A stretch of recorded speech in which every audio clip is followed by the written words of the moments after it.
my fellow comic book collectors, it's Alan, the Comic Collector Geek, and this is the Wednesday video where I answer your questions. Each week, everybody asks me a whole bunch of questions, and I answer them the following week. So last week, people asked me a bunch of really great questions, and we have 1, 2, 3, 4, 5, 6 questions, and they're pretty cool. And I have some pretty cool stuff to show to answer these questions.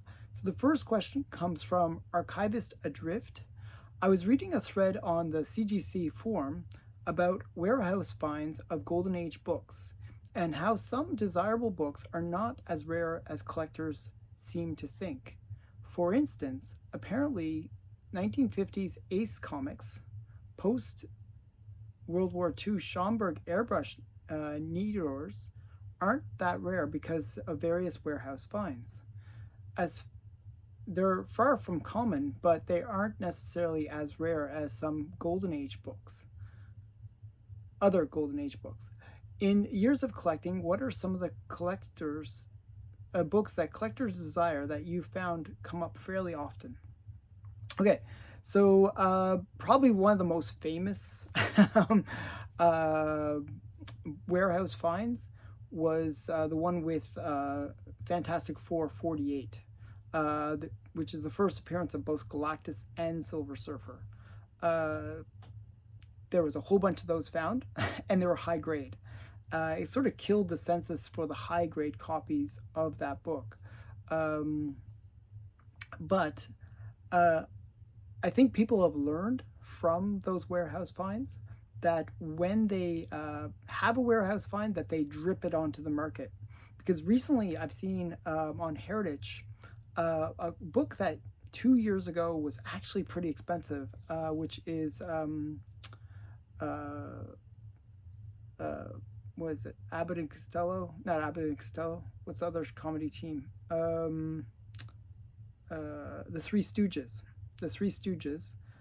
Issues number 1 of the second series and issue number 2 of the first series. There must have been a warehouse find of them, because Heritage has been pretty much selling those every week, and sometimes they'll sell lots of them, where it'll be like a lot of 5 books that are all Three Stooges number 2 or lot of Three Stooges number 1 of the second series. So I think there was a warehouse find where there was a whole bunch of those found, but before that they were fairly rare, like I think like 10 on the census or something like that, really low census count. Now they are pretty common. Not super common. Probably what they found was a warehouse find of maybe 50 or 100 copies. Obviously that makes it more common than they had been in the past. Probably kills the price. So when I first saw those books coming up for auction, what happened was they were going for quite a lot. I think number 2 was going for like $1,000 and sort of mid-grade, and then the second time it was like, you know, similar, and then it just, because they kept on pouring them onto the market, it gradually the price kept on dropping. I actually picked up a copy of the number 2 fairly inexpensively because of that the prices just kept on dropping. So it's one of those ones where that's one example. Another example is a book that I picked up. Actually, there's a couple of examples I could have shown of books that from the Golden Age that are really quite common, or more common, I should say, because of warehouse finds. This is another one that was a warehouse find, Atomic Comics number 1, and this is like I think it's like a homage or a cover swipe of Detective Comics number 8. So classic book, but there's a warehouse find of this, and as a result the price isn't as high as it could be if it was a little bit more rare. Yeah, it is what it is. I guess Stephen was telling me a story where there was somebody that offered him a stack to look through of these books, and he just basically could pick out which one he wanted, and he picked out the best graded one for him, like he thought, like that presented the best. Still, you know, not a cheap book, but way cheaper than it could have been. So Atomic Comics number 1. Another one that I was thinking about was what's it called? Romance one, the one with the necklace, where he's offering her a pearl necklace, and she's like, what should I do for that? That's another one that there was a warehouse find of it, and as a result, though it's a great innuendo cover, it goes for a lot less than than most people would think for that book. So yeah, it does happen. There probably will be more warehouse finds, and it can really hurt the market. Like you might have spent $1,000 on a book, and all of a sudden it's now like a $50 book. It just, if a warehouse find is big enough, it can really hurt some of the values of the books. And I imagine there's going to be more of those. I didn't hear about the Ace ones and Alex Schomburg specifically, those warehouse finds, but that'd be interesting. I'll have to look into that, because a lot of those airbrushed Nidors would be really cool to get, and if you can get them more affordably, well, that's kind of cool in a way. I'd like to get some of those. Yeah, so that's all I know about some of these warehouse finds, but I have seen that they do try to drip them out in order to try to maintain the price before just, if they dump them all at the same time, obviously that would kill the price. Okay, next question comes from Robbie Josephs. What are your favorite five favorite precode titles? Okay, so this one was a little bit hard because there was a few that I'd like to add to this list, but 5 is kind of like, because there's so many I'd like to add. But we'll do 5 that I really like, and probably ask me a different day, I'd probably say 5 different titles, but I think these are ones I'm pretty sure would be my favorite 5. And I'm really struggling because I would have liked to had Mr. Mystery and Crime Suspense Stories on this list, because I really like those two, but I will stick with the ones that I picked. First one is Planet Comics. I really love Planet Comics. It's a long run as well, and there's just a lot of cool covers, a lot of cool characters. So I really like Planet Comics. So yeah, and it's got some great art in it, like Lily Renee, Joe Doolin, just some really great artists worked on Planet Comics. So definitely like Planet Comics. And I feel like this is kind of me saying that not just I like Planet Comics, but I like Fiction House in general. So like this is my way of saying Fiction House, really, because so many of the Fiction House titles I like Rangers and Jungle Comics and Jumbo Comics, and there's just so many great titles that they did, and so many great covers and stories.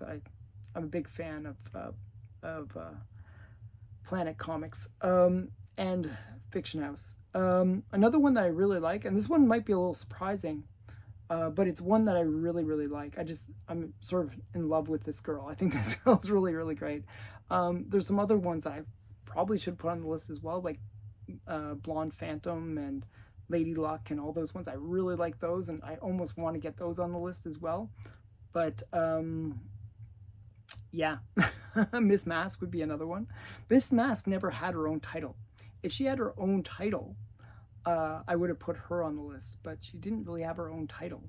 But this character did have their own title, and this is Tessie the Typist. This is me saying that not just that I love this character, I really do love this character, and this is my favorite cover from the run. I just think she looks so cute, and I like how the fish are jumping into her little net. It's just great humor too, good girl humor, it's fun stuff. But this is me really saying that I like all those Marvel good girl comics, Tessie and Millie and Patsy Walker, and there's so many of them, like Georgie, and there's just so many titles. Margie, there's like 20 different Marvel good girl titles. Well, Tessie's my favorite of the bunch, so that's why it made the list. But Tessie, so that's number 2. This one's sort of obvious. Like, I figure I'll show it next because it's really obvious. It's like Wonder Woman. I mean, this is what got me into collecting Golden Age. This is the title that, like, I went out of my way to get the whole run, 329 issues of it. Just a really great title. And this is sort of me saying all my superhero ones that I like. This kind of encapsulates all of those. I really do like Wonder Woman. I think she's a fun character. I like the fact that she pulls in history. She's actually my favorite of the superhero characters because of the fact that she pulls in that Greek mythology, and it's got a bit of good girl, it's got a bit of bondage, a lot of stuff going on. I'm a big fan of Wonder Woman. So yeah, so Wonder Woman. This is Wonder Woman number 3, and it's actually what is it? Doesn't say. No first appearances or anything, but it's just a cool one. H.D. Peter cover. Next one is one that you might be a little surprised with, but it's another good girl. But it's sort of symbolic of another title or company that I really like, and that's Fox Features Syndicate. And I picked this one because it's my favorite from the Fox Features Syndicate run, or series of books. I mean, they had JoJo, they had a whole bunch of jungly ones, they had some just a whole bunch of different crazy things from Fox. Fox's awesome stuff. I liked the artwork in this, and I love the stories. They're just fun stories. It's Al Feldstein at his best. I just think, it's just, and it's Good Girl at the best. I mean, this is some of the best Good Girl, even better than Archie, I would say. Just over the top, girls getting into the shower, or girls getting out of clothes for no apparent reason, and always these kind of very clingy clothes. I just really love Junior and Sunny is the other title, by Al Feldstein. Just fun stuff, very Archie-like, but a little bit more naughty, and that's maybe why I like it more. So this is the fourth one on my list, or fourth, I don't know. There's no order to these. It's just I love them all. But it's symbolic of all the Fox stuff. I really like Fox Features Syndicate as a publisher. They're really great. Now this next one is kind of me cheating. And it's one that I really like, but it's me cheating in a way, and I'll explain. It's Black Cat, okay, as a title. But the reason I say it's me cheating is I really like Black Cat. I think she's a great character, fun stuff. But the reason I picked it, and I could have picked some other characters, like Moon Girl or Sun Girl, or, as I said, so many of the other female characters that I really like. I generally like the female characters. The reason I chose this one, though, is it's a way to sneak in precode horror. So Black Cat Mysteries came out of Black Cat. So you got Black Cat, and then it switches to a horror title with Black Cat Mysteries. And so if I'm going to say titles, Black Cat and all its versions, it was Black Cat, then it became Black Cat Western, then became Black Cat Mysteries, then it returned back to Black Cat. Well, all those variations have some really great covers. Some of the best pre-code horror covers are in Black Cat. So this is my way of sneaking some pre-code horror in with Good Girl. So that's me sneaking it in. So I really like Black Cat. The whole run of it would be very cool to get. I'm a big fan of Black Cat. So Lee Elias did the covers for both the Good Girl version of Black Cat and the pre-code horror stuff. So another great artist was in Black Cat. So this is from 1948. Okay, so those are my 5. If you want, you can put in the comments below what your 5 favorite titles from the Golden Age would be. I picked interesting ones. I hope that you like them, and put it in the comments below. Which 5 would you choose? Next question comes from Kanan Jack. What is your opinion about green and purple labels? Do you feel that sometimes it's not the worst thing to pick up a book with these labels, because sometimes they are just impossible to find anyways? So yeah, so that's generally the way I feel. I'll show you two books that are kind of examples of that in a way. The first one is Scarlett O'Hara. This is Scarlett O'Hara number 3. It's my favorite cover from the Scarlett O'Hara run, and I think it's just great. I just think this is such a great Good Girl art cover. I just love everything about it. It's one of my favorite covers, actually. I just think it's so cute. I like how her sandals falling off. I like her sitting on the moon. It's just, you know, her head's in the stars.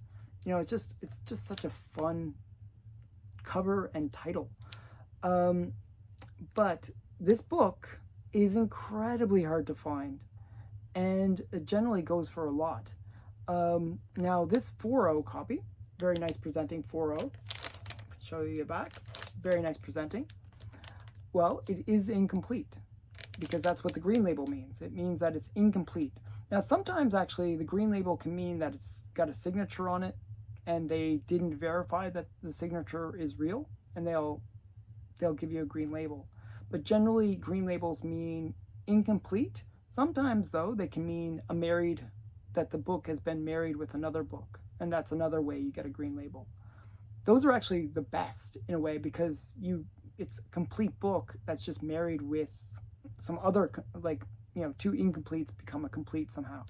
You know, I personally, I don't really mind. I mean, it's both from that era. They're both real, so why not? But for me, the green label in this one this book was so hard to find, really hard to find. And when I looked, like, actually the guy that sold it, he knew that he was getting screwed over in terms of the price, because the green label is so much cheaper than a blue label.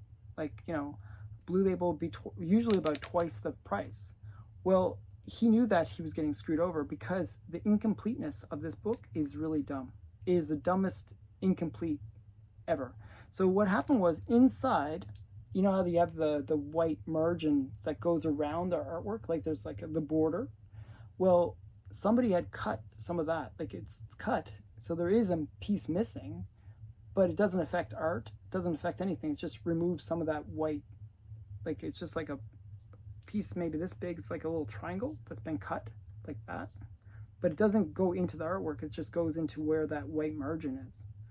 So it got the incomplete. It is incomplete, I guess, but didn't affect anything. And when it's in a slab, does it really matter? So yeah, so it's just kind of a dumb one. But for me, it was a great one because it gave me the book at half price. So I really love this book. It's a really good one. This one, the only flaw with it is actually it does really present well, but it has this one little corner down here that is a bit of a problem. It's like a mouse chew or something that must have happened. But yeah, just a little bit on the corner there. But you go like that, nobody sees it. And it's other than that, it's a really great presenting cover. Okay, so that's my incomplete one. And generally I don't mind buying incomplete ones if it's like married cover or signed. I actually picked up a really cool signed book that the guy, he went to a convention and he got like 4 signatures, all from the people that created Beavis and Butthead. And it's the very first appearance of Beavis and Butthead with all the creators signing it. It got a green label at CGC, but it's like signed by all the people. Probably if I resubmit it and get the PSA or JSA, I think it's JSA. Is it PSA or JSA? The JSA, I think it's JSA signature authentication. Then I could, get a gold label, and it would, they would realize that those are all real signatures.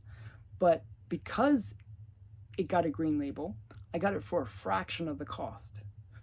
It was like, I think it was even half price. It was less than half price of what the blue label or gold label would have been.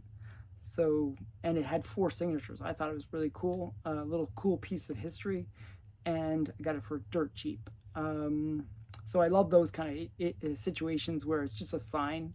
in a way, the fact that if some stupid kid wrote their name on it, it wouldn't get a green label, it'd get a blue label.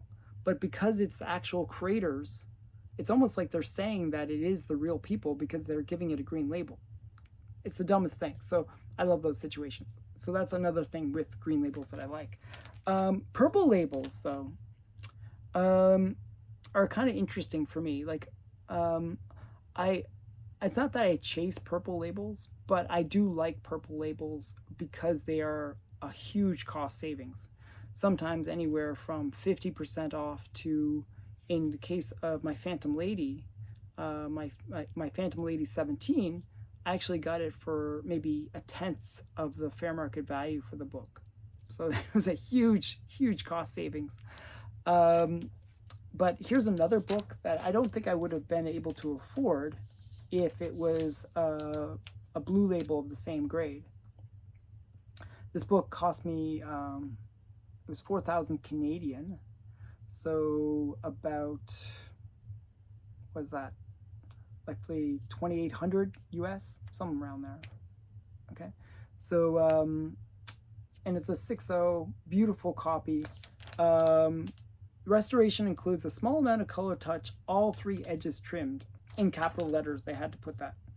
So this one, would be,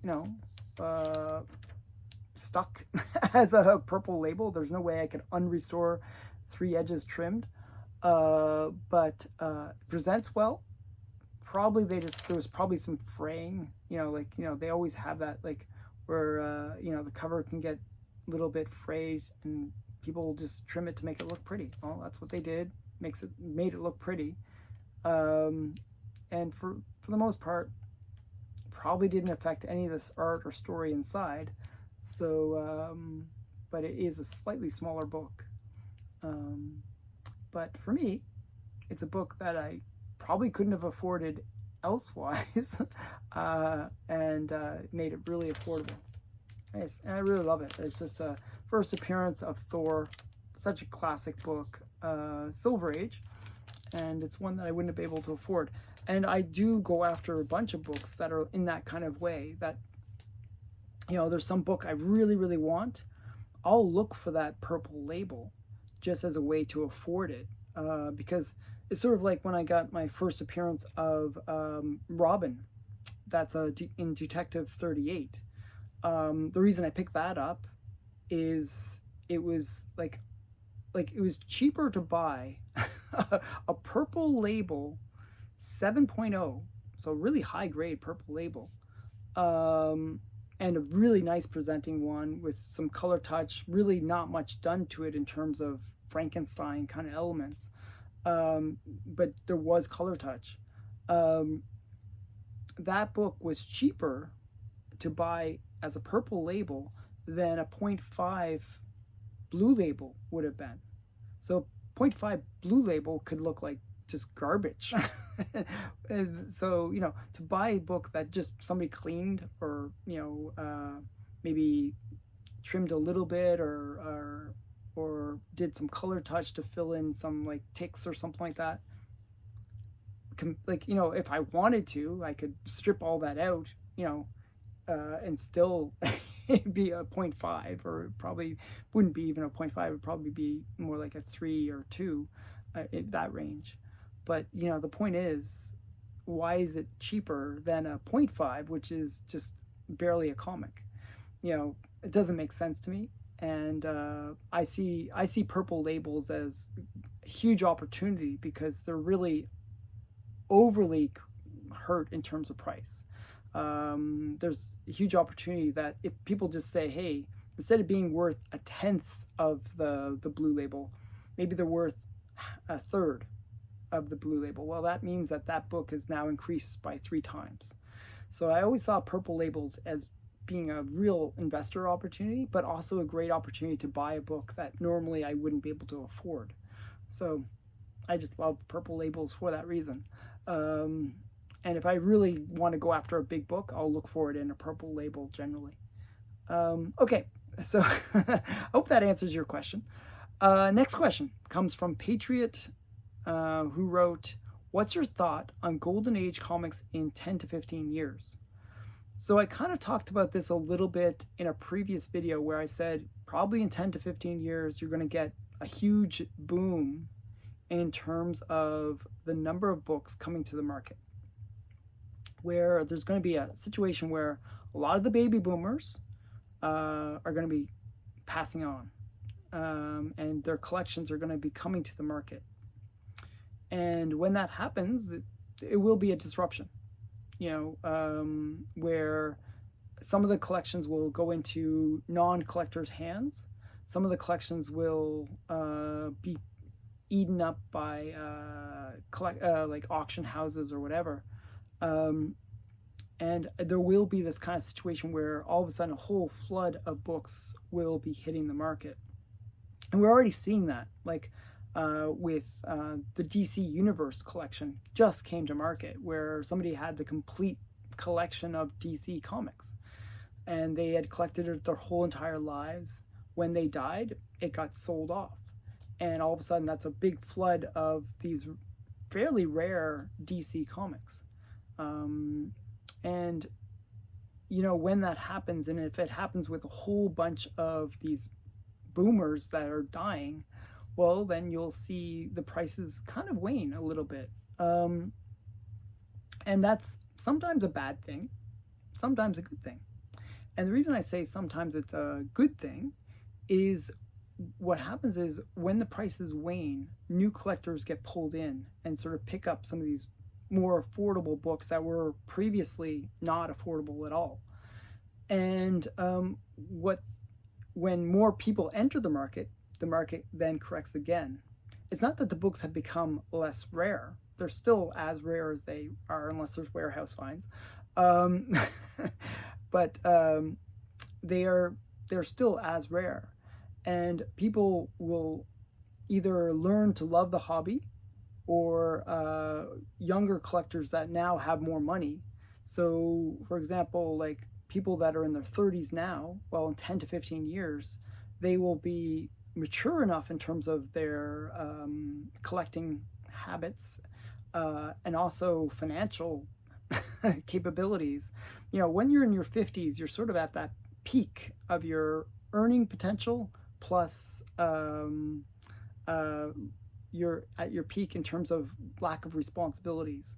Your kids are growing up usually. You don't have the financial burdens that a younger person has. Like when I was in my 30s and 40s, I was like, having to put money aside for my kids' university. I was like paying off the house. I had all these financial obligations that made it very hard for me. Well, what we'll see in 10 to 15 years is those younger collectors will now move up and will be able to afford some of these books that are now flooding the market from boomers passing on. And what you'll have is like these younger collectors being really introduced into the golden age and probably get the golden age bug like I did. Especially when the price kind of drops a little bit, it kind of makes it like, oh, maybe I can afford those books. And I think there will be a mindset change where people will be like, oh, maybe I can afford to buy a few golden age. And once they get that bug, then I think the market will rebound and actually boom. Especially because there'll be the millennials that will be in that generation at that point. That will be in that 40 to 50-year-olds that are basically buying, able to buy. And the baby boomers are this slightly smaller generation than the millennials. Millennials is actually a bigger generation. So at this point, so you'll see a whole bunch of millennials buying bigger books, and it'll be an interesting time. So it'll be obviously there'll be a transition, but I think it'll be a positive in the long term. I think when people kind of get sort of that bug, that interest in golden age, or realize how cool it is, I can't help but think that there'll be more collectors and more people that'll buy golden age. So yeah, so I'm actually very positive about the future for golden age. And I'll be picking up a lot of those books that that the boomers give away or sell. So yeah. So next question comes from Sean Megan. speaking of Bullet Man, like last week somebody asked me to show all my Bullet Man books. I did find them, by the way, and I'll show them in a future. I'll show them in the future. I did find my Bullet Man. Not the Bullet Man, my Nickel comics, I should say.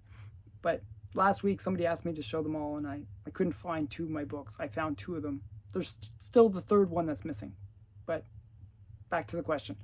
What would be your top 10 Golden Age comics that DC should print facsimile editions of? Bearing in mind that they also would own the IP of different Fawcett comics, Quality Comics, Blue Beetle, etc. I would definitely like to see facsimile comics for Blue Beetle #1, Victor Fox Publications, Bullet Man #1, Fawcett Comics, All-Star Comics #1, and Hit Comics that has Lufine covers of Red Bee battling the shark from Quality Comics. Also, what do you think of the idea of DC reviving Secret Origins as a reprint title that are 100 or 80-page giants that go year by year reprinting the first appearances of Golden Age characters? For example, issue 1 could span the years of 1936 to 1939. You could get the reprinted first appearances of the Clock, Dr. Occult, Superman, Crimson Avenger, Batman, Sandman, Blue Beetle, Dollman, etc. Issue 2 and 3 could expand 1940 to 1941. First appearances of the original JSA members, characters from Wiz Comics #1, etc. So I'm going to be a little bit of a contrarian on this, just a little bit. And what I mean by what I want to say is that for me, I don't like reprints. I really don't like reprints. I don't like when Marvel does this or DC does it, where they reprint stuff, and I feel like it devalues the original first printing of that book. It's just a personal pet peeve. I like, when I buy books, I always like to make sure that they're first prints. I really get bothered by later printings. That's just a personal thing. But I agree with all the ones that you said, basically. I'd love to see, if they're going to do reprints and make it affordable for newer readers to come in, seeing some of those Fox publications and some of those early Golden Age books from Fawcett and Quality would be kind of cool. I think that would be cool, and if it brings in new readers and new potential interest into the Golden Age, could be a good thing. I think your idea of reviving Secret Origins and doing it as as like a sort of year by year thing would be really cool. Especially if they are willing to kind of go broad-based with it, where they show Superman mixed with some Fawcett character or like a Quality Comics character. That'd be really cool. I think people would enjoy that, and it would give them a real taste of the Golden Age. So it could be fun. I'm just personally against reprints. It's just a personal pet peeve. But it could be cool. Okay. So last question comes from Richard, the Shira. Do you know how CGC comes up with the fair market value on books that haven't sold in years? Okay, so this question I gave to CGC itself to answer. Okay, so there was a spokesperson on CGC that actually answered this question. So I'm going to read what they wrote, and I'm going to add my 2 cents to it. So this is what CGC themselves said. CGC uses several different sources to come up with our fair market for declared values. These include actual sold listings by reputable dealers and auction houses, and price guide sites. All of these are taken into account by our graders to review the collectible's fair market value.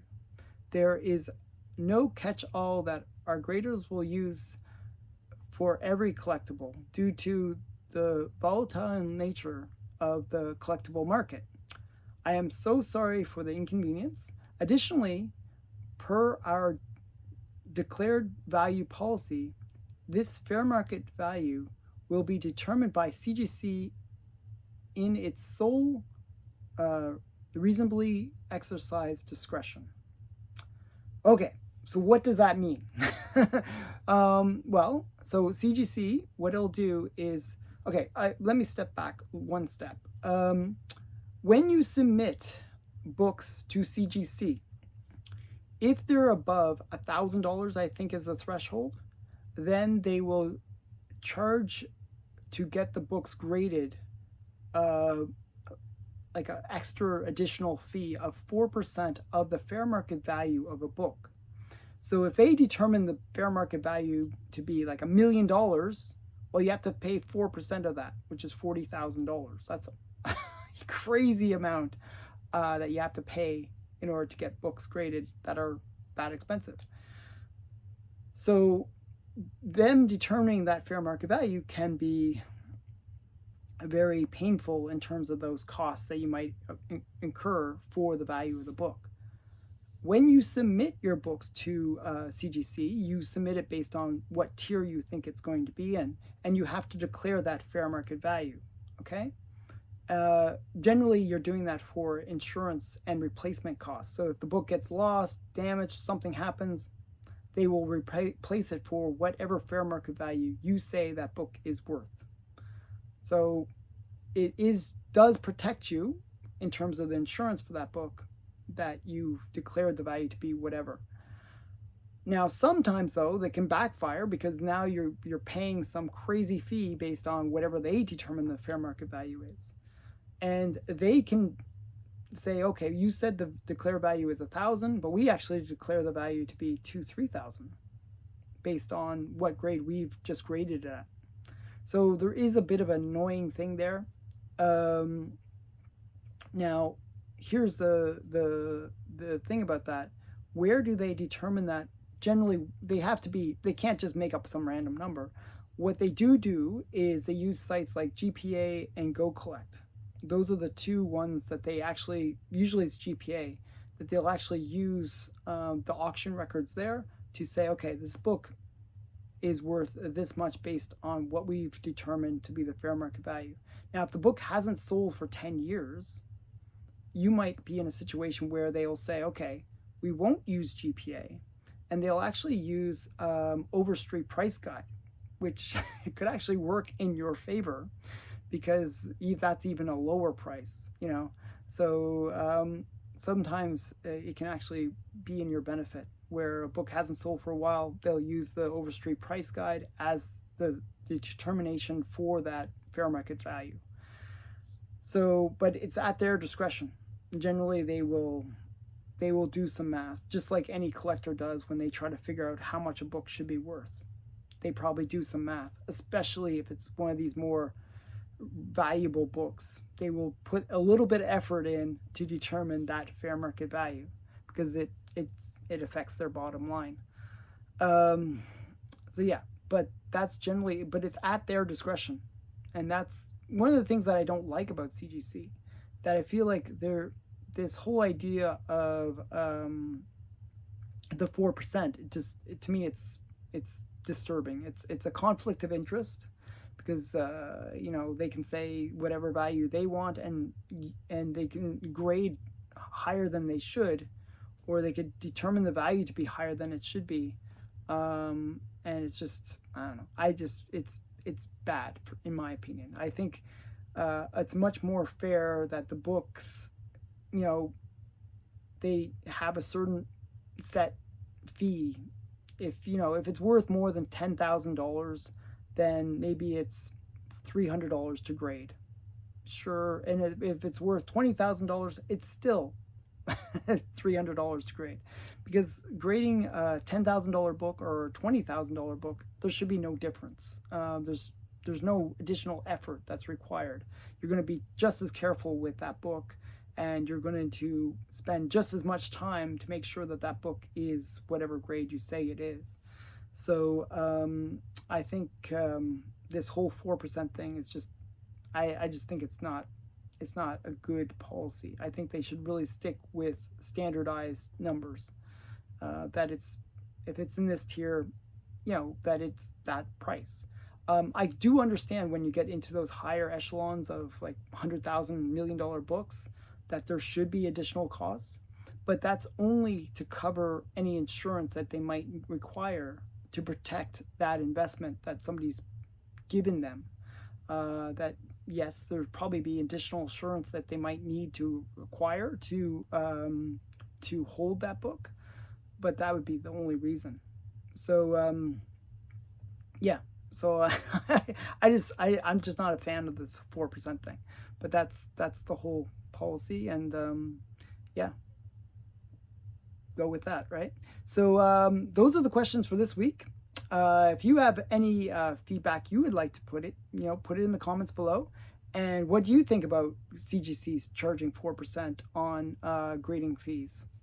I personally don't like it, but what do you think? And if you have any questions you'd like to ask for my next week video, put it in the comments below as well. And again, thanks for watching. Bye for now.